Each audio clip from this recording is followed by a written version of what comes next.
Hello guys, ಮತ್ತೆ ನನ್ನ ವಿಡಿಯೋಗೆ ಸ್ವಾಗತ. ಎಲ್ಲರಿಗೂ ಶುಭೋದಯ. Good morning. ಮತ್ತೆ ಫ್ರೆಶ್ ಆಗಿ ಒಂದು ಕಪ್ ಕಾಫಿ ಕುಡಿದೆ. ಮತ್ತೆ ಮಿರರ್ ಮುಂದೆ ಹೋಗಿ ತಲೆಯಲ್ಲಿ ತುಂಬ ಕೂದಲು ಬೆಳೆದಿತ್ತು ಅಂತ ತಲೆ ಬಾಚ್ಕೊತಿದ್ದೆ. ಏನು ಅರ್ಥವೇ ಆಗ್ತಿಲ್ವೇ ಈ ಕೇಸು? ಎಳೆ ಮಗು ಆಗಿದ್ದಿದ್ರೆ ಓಕೆ, ಏನಿದು ಏನೋ ಗೊತ್ತಾಗ್ತಿಲ್ಲಪ್ಪ. ಮತ್ತೆ ಬೆಳಗ್ಗೆನೆ ಎದ್ದು ಬಂದು ನೋಡಿದ್ರೆ ಬೆಳಕಾಗೋಗಿದೆ. ಮತ್ತೆ ನನ್ನ ತಮ್ಮ ಬೆಳಗ್ಗೆನೆ ಮನೆ ಮುಂದೆ ರಂಗೋಲಿ ಹಾಕ್ತಿದ್ದ. ಒಂದೊಂದು ರಂಗೋಲಿ ಒಂದೊಂದು ಮುತ್ತು ಥರ ಇದೆ ನೋಡಿ. ಯಾವಾಗಲೂ ನಾನು ಹಾಲಿಟ್ಟು ಮರ್ತೋದ್ರೆ ನಮ್ಮ ಮಮ್ಮಿ ಬೈತಾ ಇದ್ರು. ಇವಾಗ ನಮ್ಮ ಮಮ್ಮಿ ಇಟ್ಬಿಟ್ಟು ಮರ್ತೋಗಿದ್ದಾರೆ. ನಾವೇನು ಹೇಳ್ಬೇಕು ಗಾಯ್ಸ್? ಏನು ಹೇಳ್ಬೇಕು? ಆಗಿದ್ದಾಗಾಯ್ತು, ಮುಚ್ಚಲ್ಲೇ ಬಾಯ್ಲಿ. ಎಷ್ಟು ಮಾತಾಡ್ತಿದ್ಯಾ?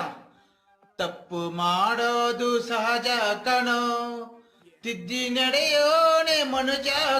ಸೊ ಮನೇಲೆಲ್ಲ ಕ್ಲೀನ್ ಮಾಡಿದ್ದಾಯ್ತು. ನೋಡಿ, ಬೆಳಗ್ಗೆ ನಮ್ಮ ಮಮ್ಮಿ ಹಾಲು ಉಗ್ಸಿದ್ರ, ಇವಾಗ ನಾನು ಉಗ್ಸಾಕಿದ್ದೀನಿ. ಹಾಲು ಎಲ್ಲ ಚಲೋಗಿದೆ. ಮತ್ತೆ ಸಿಂಕಲ್ಲಿ ಇದ್ದಿದ್ದ ಪಾತ್ರೆ ಎಲ್ಲ ತೊಳೆದು ಮುಗಿಸ್ದೆ. ಈ ಕಡೆ ಗಿಣ್ಣು ರೆಡಿ ಆಗಿದೆ. ಮತ್ತೆ ಅಲ್ಲಿ ನಮ್ಮ ಮಮ್ಮಿ ಟೊಮೆಟೊ ಗೊಜ್ಜು ಮಾಡ್ತಿದ್ದಾರೆ. ಮತ್ತೆ ಸಿಂಕಲ್ಲಿ ನೋಡ್ತೀನಿ, ಇಷ್ಟು ಪಾತ್ರೆ ಇದೆ. ಆ ಹೋಟ್ಲಲ್ಲಿ ಕೂಡ ಇಷ್ಟು ಪಾತ್ರೆ ಬಿಡಲ್ಲ ಗಾಯ್ಸ್. ನಮ್ಮ ಮನೇಲಿ ಅಷ್ಟು ಪಾತ್ರೆ ಬಿಡುತ್ತೆ. ತೊಳೆದು ಸಾಕಾಗೋಗಿದೆ ನನಗೆ. ಗುಂಡು ಮಾಡಿಸ್ಕೊಂಡ್ಮೇಲೆ ಅಂತೂ ಫುಲ್ ಸ್ಮಾರ್ಟಾಗಿ ಕಾಣಿಸ್ತಿದ್ದೀನಲ್ಲ. ಸೊ ರೆಡಿಯಾಗಿ ಕಾರ್ ಹತ್ತಿ ಕಂಪ್ಯೂಟರ್ ಕ್ಲಾಸ್ ಕಡೆಗೆ ಬಂದೆ. ಕೋಲಾರಲ್ಲಂತೂ ತುಂಬ ಬಿಸಿಲು, ಜನ ಎಳ್ನೀರು ಮತ್ತು ಕಬ್ಬಿನ ಹಾಲು ತುಂಬ ಕುಡಿತಿದ್ದಾರೆ. ಸೊ ನಾನು ಕಂಪ್ಯೂಟರ್ ಕ್ಲಾಸ್ ಮುಗಿಸ್ಕೊಂಡು ನಮ್ಮ ಮಾಸ್ಟರ್ ಅವ್ರ ಮನೆಗೆ ಬಂದ್ವಿ, ಒಂದು ಸ್ವಲ್ಪ ರೆಸ್ಟ್ ಮಾಡೋಣ ಅಂತ. ಸೊ ರೆಸ್ಟ್ ಆದಮೇಲೆ ಕ್ಲಾಸ್ಗೆ ಬಂದ್ವಿ. ಡ್ಯಾನ್ಸ್ ಆಡಿ ಸುಸ್ತಾಗಿ ಹೋಗಿದ್ದೀನಿ ಅಂತ ಡಿಹೈಡ್ರೇಷನ್ಗೆ ಒಂದು ಸ್ವಲ್ಪ ನೀರು ಕುಡಿದೆ.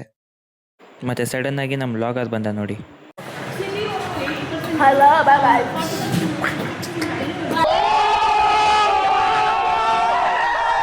ಮತ್ತೆ ಡ್ಯಾನ್ಸ್ ಪ್ರಾಕ್ಟೀಸ್ ಮಾಡ್ಕೊಂಡ್ವಿ. ಸೊ ಮತ್ತೆ ನಮ್ಮ ಪಾಪ ಬಂದಿದ್ರು, ಗಾಡಿ ಹತ್ತಿ ಮನೆಗೆ ಬಂದ್ವಿ. ಮತ್ತೆ ನಾಳೆ ಇನ್ನೊಂದು ವಿಡಿಯೋದಲ್ಲಿ ಸಿಗ್ತೀನಿ. ಎಲ್ಲರಿಗೂ ಟೇಕ್ ಕೇರ್, ಬಾಯ್.